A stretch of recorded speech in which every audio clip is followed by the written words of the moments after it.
Isang biro ni Senator Jinggoy Estrada sa Senate hearing ang nagpainit sa social media matapos niyang banggitin si Senator Kiko Pangilinan sa usapin ng boyfriend ng isang Gilas player. Ano nga ba ang nangyari? The Philippines Showbiz List presents Jinggoy Estrada, nagbiro kay Kiko Pangilinan sa Senate hearing. Netizens galit.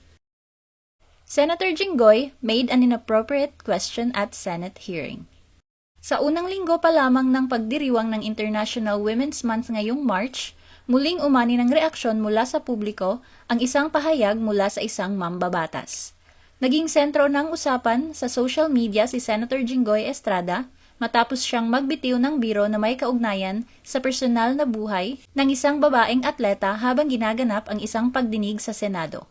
Naganap ang insidente sa pagdinig ng Senate Committee on Justice and Human Rights tungkol sa application ng American-born basketball player na si Elizabeth Means para maging naturalized Filipino citizen. Layunin ng naturang hakbang na payagan si Elizabeth na kumatawan sa bansa at makapaglaro para sa Gilas Pilipinas sa 3x3 women's basketball competitions. Habang tinatalakay ang kanyang application, nabanggit sa pagdinig ang usapin tungkol sa pagkakaroon niya ng Filipino boyfriend. Sa gitna ng talakayan, nagbiro si Senator Jinggoy na maaaring subukan ng kapwa-senator na si Senator Francis Kiko Pangilinan na maging boyfriend ni Elizabeth. Dagdag pa niya ang pabirong pagbanggit sa asawa ni Senator Kiko na si megastar Sharon Cuneta. Sa parehong pagdinig, nagtanong din si Senator Jinggoy ng katulad na usapin sa isa pang applicant para sa naturalization na si Malik Diouf, na dumaraan din sa parehong proseso upang makapaglaro para sa pambansang koponan. Si Elizabeth ay dating player ng NCAA Division II na nagmula sa Westminster University sa Amerika, habang si Malik naman ay isang Senegalese na nakapaglaro na sa UAAP at tumulong sa University of the Philippines Fighting Maroons na masungkit ang championship sa season 84. Senator Jinggoy released a statement regarding the issue. Naglabas ng statement si Senator Jinggoy upang linawin ang naging usapin kaugnay ng kanyang komento sa isang pagdinig sa Senado. Ayon sa kanya, ang naging palitan ng salita nila ni Senator Kiko ay simpleng biruan lamang at hindi dapat bigyan ng ibang kahulugan. Ipinaliwanag ni Senator Jinggoy na matagal na niyang kaibigan ang asawa ni Senator Kiko na si Sharon.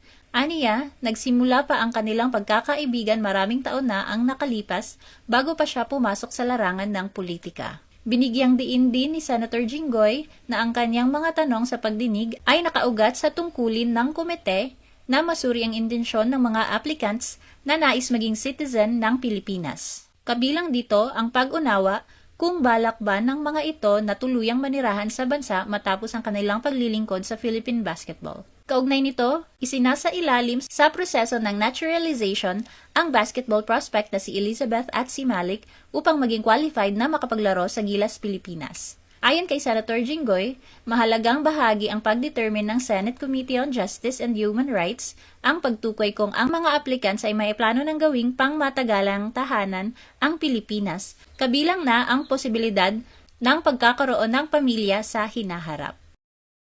Senator Jinggoy received backlash from netizens.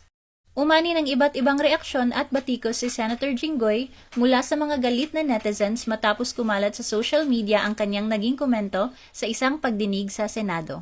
Maraming gumagamit ng social media ang nagpahayag ng pagkadismaya at iginiit na hindi angkop ang naturang pahayag, lalo na't may kinalaman ito sa isang taong may asawa. Sa platform na X, ilang netizens ang nagpahayag ng kanilang pagkadismaya sa paraan ng pagtatanong ni Senator Jinggoy.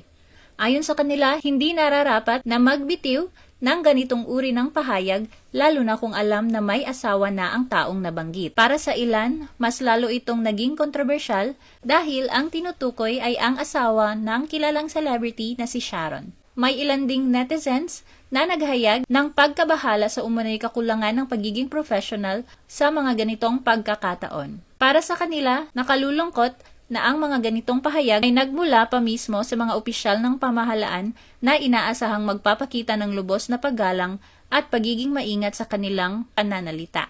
Dagdag pa ng ilang netizens, ang ganitong uri ng biro o pahiwatig ay hindi umano nararapat sa isang formal na pagdinig sa Senado. Ipinunto rin nila na ang mga opisyal ng gobyerno ay inaasahang magpakita ng pagiging kagalang-galang at statesman-like sa kanilang tungkulin, lalo na sa mga pampublikong pagdinig kung saan mahalaga ang professionalism at respeto.